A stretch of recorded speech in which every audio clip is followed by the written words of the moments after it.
Todd Howard answers your questions. I just want to share my quick thoughts on this, so let's go. But before we start, I want to say I'm actually a fan of this new series because the questions comes directly from the community, whether that be YouTube videos, blogs, websites, or the Reddit page. We have confirmation that Bethesda is actually listening to the fans and maybe taking notes. Question 1. What inspired Starfield? Todd mentioned Sundog and Traveler, which are games I've never heard or played before, and likely most of you haven't either. But just from the description of the gameplay, you can see how Starfield could be derived from these games. I do think there are two main points to focus on, and one of those is, Todd Howard is probably like you and me. This isn't some genre he wanted to tick off. It's a genre he's been a fan of for some time. He's probably read most of the sci-fi books you have, and watched most of the TV shows too. So the interest and wonder is there. He's a sci-fi guy.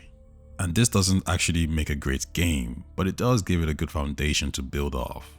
Some of the best works out there were inspired by older works that came before. Think about the Game of Thrones books being inspired by Tolkien, or Mass Effect being inspired by Star Wars, Star Trek.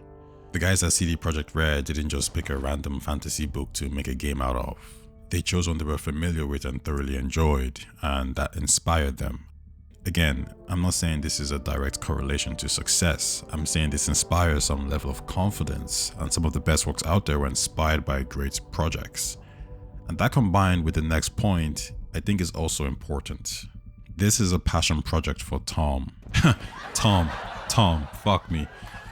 This is a passion project for Todd. And that's something we've been hearing for some time. He says Traveler was one of the first games he programmed for and he really wanted to make one. So again, the interest and foundation to turn that interest into a product was always there. This is in direct comparison to Fallout 76, which upon release a lot of you said was devoid of life. The game didn't know what it really wanted to be. There was an identity crisis. It lacked passion, you could say, and the reports from Kotaku kind of backs this up. Todd was more concerned with Starfield than 76, and it seems senior members in Bethesda shared the same feelings. I bring this up because some of you out there believe the quality of 76 will reflect on Starfield. But I understand it's a different team, and more importantly, 76 seemed to just lack a foundation or interest. Almost like no one at Bethesda was passionate about this project. It seemed it was probably more there to satisfy shareholders than the interest of the actual developers. Unlike Starfield. Anyways, I'm not trying to pin Fallout 76 on anyone really. I'm just trying to say what most of you probably already knew. This will not be another Fallout 76.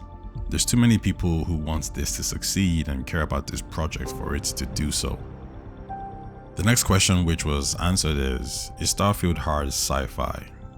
I never quite know, because that's always what do they think it is if you say yes or no. I think it is more hard to us. This is a question I've seen asked a few times, and there's been a bit of back and forth on the main Reddit's page. The easy answer is yes, but it's a spectrum. This debate primarily kicked off when someone tried to say it isn't hard sci-fi based on their own definition. The actual definition itself was coined up in the 1970s. Hard sci-fi is primarily concerned with scientific accuracy and logic. It exists in the realm of scientific possibility. But the key takeaway is it's flexible, so it's actually just a spectrum.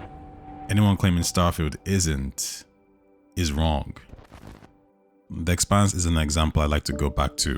It's classed as hard sci-fi, but there are some elements that breaks away or pushes the scientific accuracy. And that's fine, because like I said, it's a spectrum. It's probably on the low end, but it's still on the spectrum.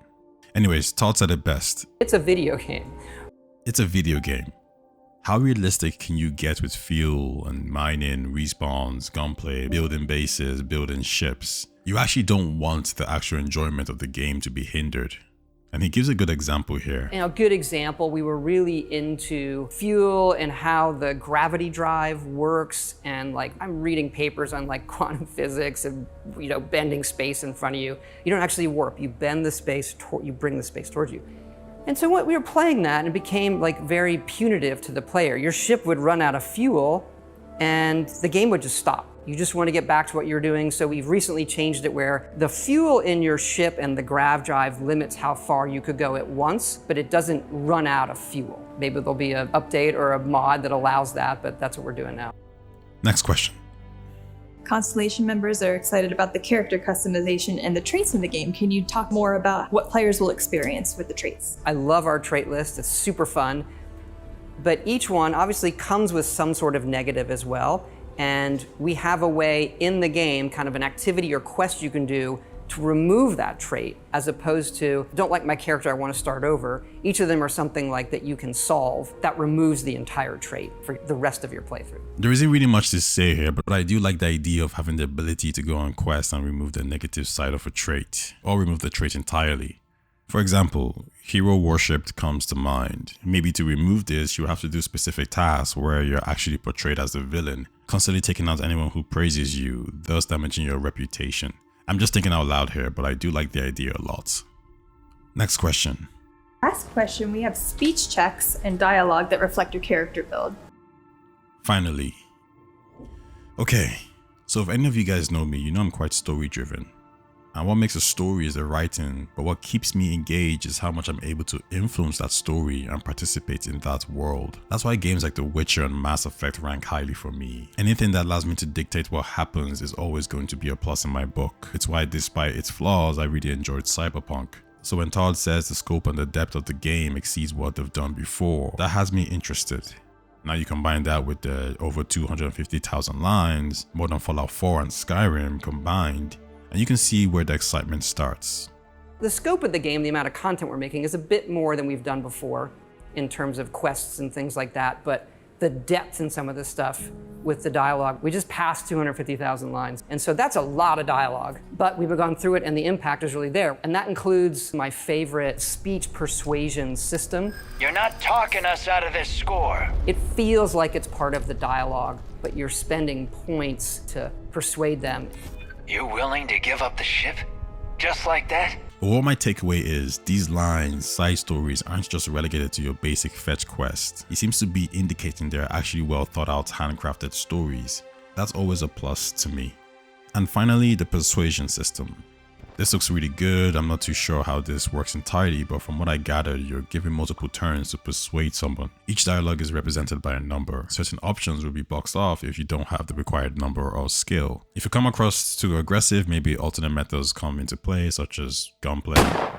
But to be honest, I'm not too sure what to make of this. I haven't seen too many videos on this, and I haven't been able to flesh out my thoughts on this. So let me know your opinions below.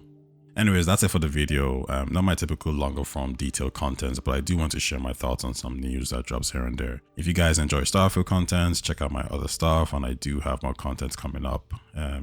If you enjoy Mass Effect, I have some stuff on that too. Anyways, let me know what you guys think in the comment section, in particular for the dialogue system. Until next time.